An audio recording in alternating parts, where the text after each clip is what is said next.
Bismillahirrahmanirrahim. Assalamualaikum warahmatullahi wabarakatuh. Apa kabar anak-anakku?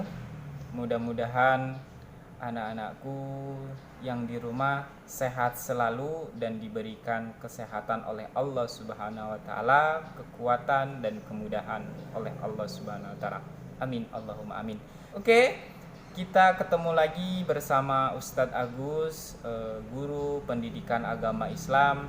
Jangan lupa siapkan buku alat tulisnya dan Al-Qur'annya.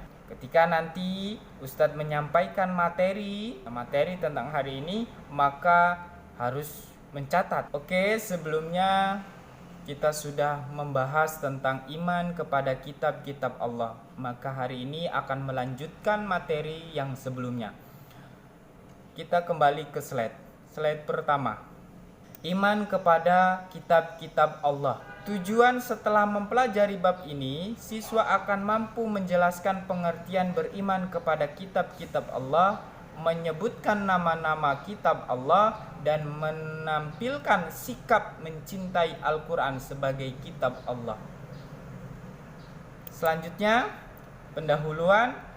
Kitab-kitab Allah merupakan pedoman hidup bagi umat manusia guna memperoleh kebahagiaan hidup di dunia dan di akhirat. Kitab suci selain Al-Quran, yaitu Zabur, Taurat, dan Injil, berlaku dalam waktu tertentu atau terbatas. Hanya Al-Quran yang berlaku sampai akhir zaman. Al-Quran juga merupakan satu-satunya kitab suci yang dijamin keasliannya hingga akhir zaman. Bagaimanakah cara kita mengimani kitab-kitab Allah tersebut? Bab ini kita akan mempelajari apa dan bagaimana kita harus mengimani kitab-kitab Allah. Selanjutnya, pengertian iman kepada kitab-kitab Allah. Menurut bahasa, iman adalah percaya atau membenarkan. Menurut istilah adalah iman adalah kepercayaan yang diyakini.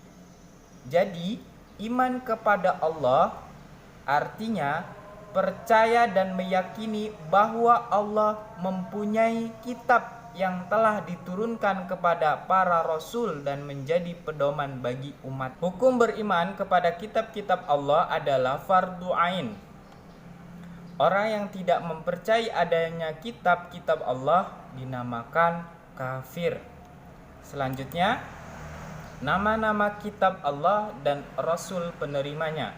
Kitab Taurat diturunkan kepada Nabi Musa alaihissalam. Kitab Zabur diturunkan kepada Nabi Daud alaihissalam. Kitab Injil diturunkan kepada Nabi Isa alaihissalam.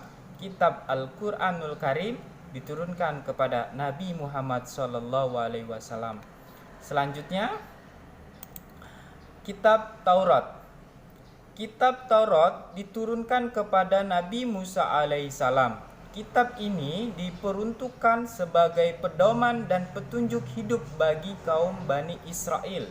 Firman Allah dalam Quran surat Al-Mu'minun ayat 49 yang berbunyi, ya, kepada adik-adik silahkan buka Quran surat Al-Mu'minun. Hitungan 3 sudah membuka ayat Al-Quran tersebut. 1, 2, 3.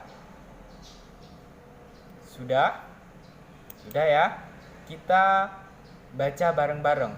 Wahid, Isnen, Salasa. A'udzu billahi minas syaitonir rajim. Bismillahirrahmanirrahim. Walaqad atayna Musal kitaba la'allahum yahtadun. Shadaqallahul adzim. Artinya, dan sesungguhnya telah kami berikan kitab Taurat kepada Musa agar mereka Bani Israel mendapatkan petunjuk. Quran surat Al-Mu'minun ayat 49. Kemudian firman Allah dalam surat Al-Maidah ayat 44. Silahkan dibuka lagi. Quran surat Maidah ayat 44. Kita baca bareng-bareng.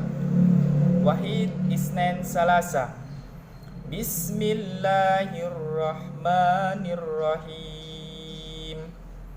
Inna anzalna at-taurata fiha hudaw wa nur yahkumu bihan nabiyyuna alladina aslamu lilladina haddu wa rabatiyun. Sadaqallahul azim. Artinya, sesungguhnya kami telah menurunkan kitab Taurat, di dalamnya ada petunjuk dan ada cahaya yang menerangi. Yang dengan kitab itu diputuskan perkara orang-orang Yahudi oleh nabi-nabi yang berserah diri kepada Allah. Selanjutnya, kitab Taurat adalah kitab yang diturunkan Allah Subhanahu wa taala kepada Nabi Musa untuk Bani Israel kaum Yahudi agar mereka senantiasa berada dalam jalan kebenaran. Selanjutnya, adapun pokok-pokok ajaran yang ada di dalam kitab Taurat. Yang pertama, perintah yang mengesahkan Allah Subhanahu wa taala. Yang kedua, perintah menghormati kedua orang tua. Yang ketiga, perintah mensucikan hari Sabtu. Yang keempat, larangan menyembah patung atau berhala. Yang kelima, larangan menyebut nama Allah Subhanahu wa taala dengan sia-sia. Yang keenam, larangan berbuat zina. Yang ketujuh, larangan mencuri. Kitab Jabur.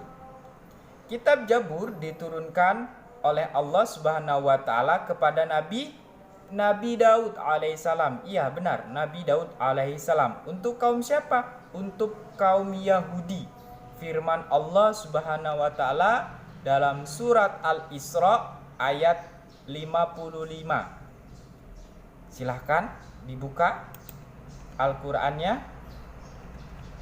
Quran surat Al-Isra ayat 55 ya. Quran surat ke-17.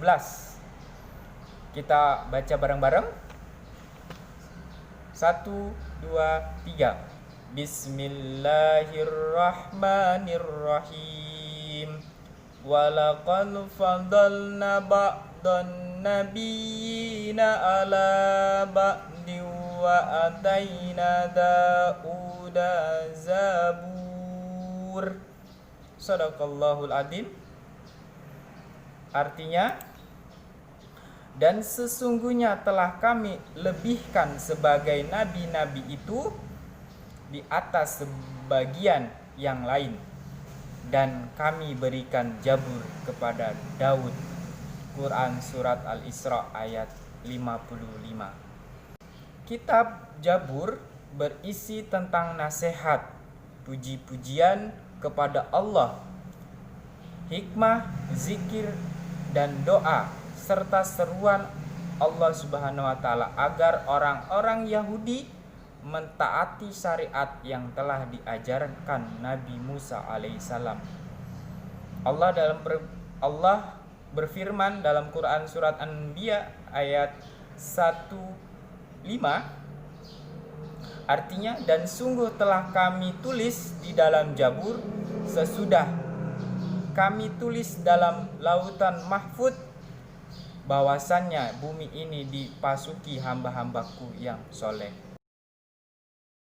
Motivasi buat kalian, seseorang yang berhenti belajar adalah orang lanjut usia, meskipun umurnya masih remaja.